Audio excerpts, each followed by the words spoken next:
Welcome back to part 2 of my How to Play Footista series. In this video we're going to buy an IC account card and set up our team and create a Footista account.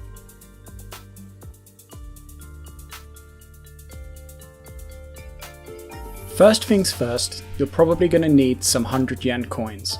Located in any game center you go to will be change machines. This particular game center is a SEGA game center, and this particular machine takes 500 yen coins or 1000 yen notes. Depending on the game center you go to, they may accept 1000 yen, even 2000 yen or 5000 yen notes.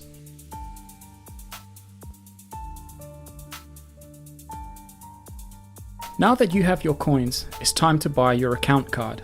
Located near the Footista machines, you should find a vending machine that looks like this. Enter your coins, in this case 300 yen, and make sure that you buy the IMO card. In this situation, the card is white, but please check because the color may vary depending on your location and the time of year that you make your visit to Japan. Now that you have your account card, it's time to play. Sit down at your chosen machine and simply place your card on the card scanner provided. The first time you play Footista will be free of charge. The first few games you will play will be tutorial missions. After that, you will be charged 100 yen per game. Once you start the game, you will be presented with 3 questions. The first 2 questions are just agreements to the digital cards, and the last question is to notify you that the first 3 games will be tutorial games. It will always default on the cancel option. Just push left to go over to accept and then push the A button to proceed. Once the game loads up, you will be presented with a short introductory video.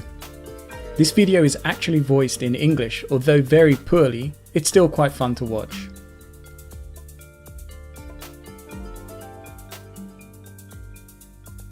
Now it's time to set up your account.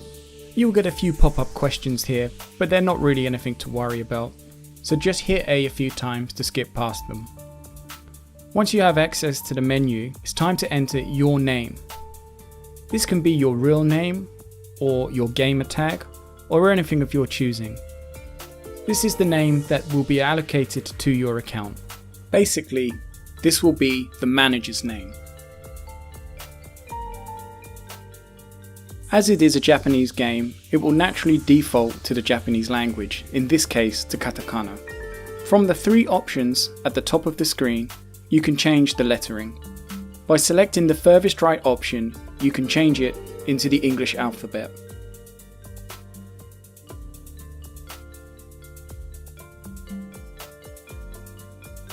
Once you have entered your manager's name, you can then proceed to the next screen. This is where you will enter the name of your team.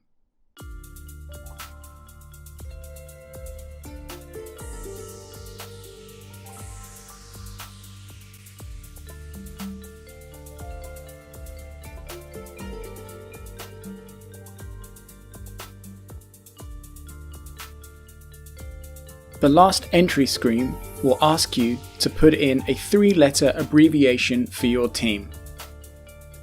For the abbreviation, you can only use English characters.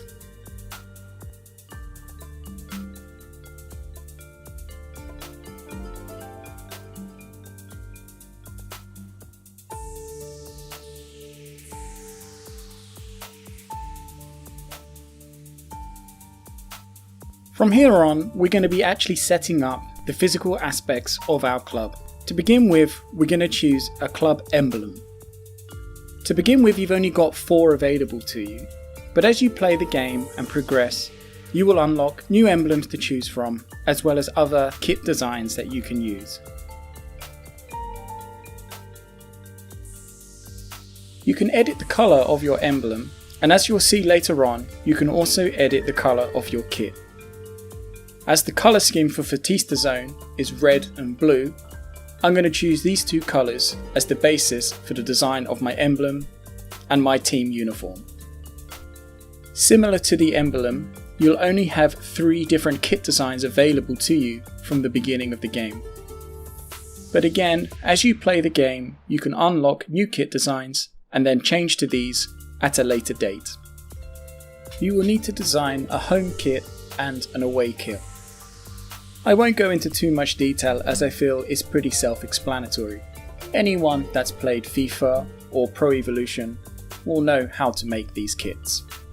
I personally always liked the 1995 Liverpool away kit, which was white and green. And ever since I was young, every time I've had an option to design an away kit, I've always gone with this colour scheme. This is where you will need to choose a shirt sponsor. As you probably have come to expect, you only have 3 low-level sponsors available to you at the beginning of the game. But like everything else, as you play, you will unlock more prestigious shirt sponsors to use. Shirt sponsors will grant you additional points at the end of every completed match. Points can be used to rank up your player cards, but we will cover this in a later video. You have now completed the setup of your team and you are about to start your first match.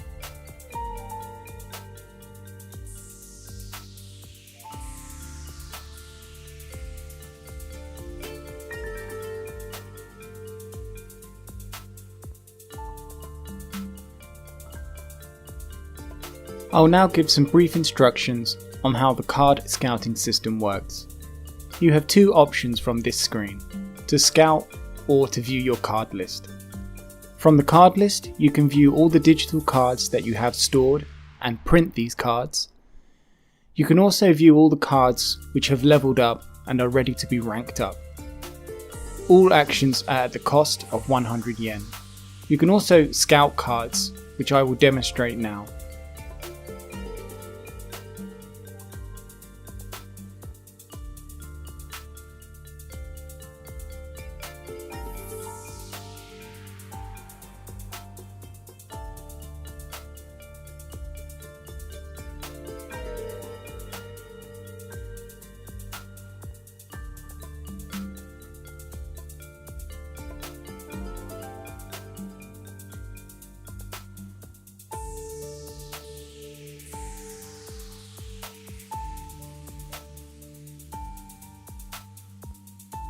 Whether you get good cards or not is completely up to luck, and you're not always guaranteed to get the best cards.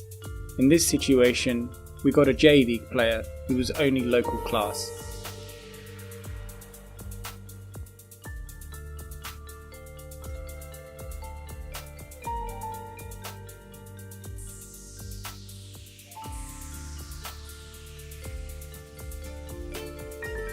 In this last video sequence before we get to the match, we're going to be introduced to Edward, who is your scout. Edward is about to become very familiar to you, as every time you scout cards, he will be the one to present the players to you. So you now have everything you need to know to play Footista at the most basic level. I will be making more advanced videos in the future which go over more finer details, so please stay tuned. And I hope you come back and join me again in these next videos. Thank you very much for taking the time to watch my tutorial series.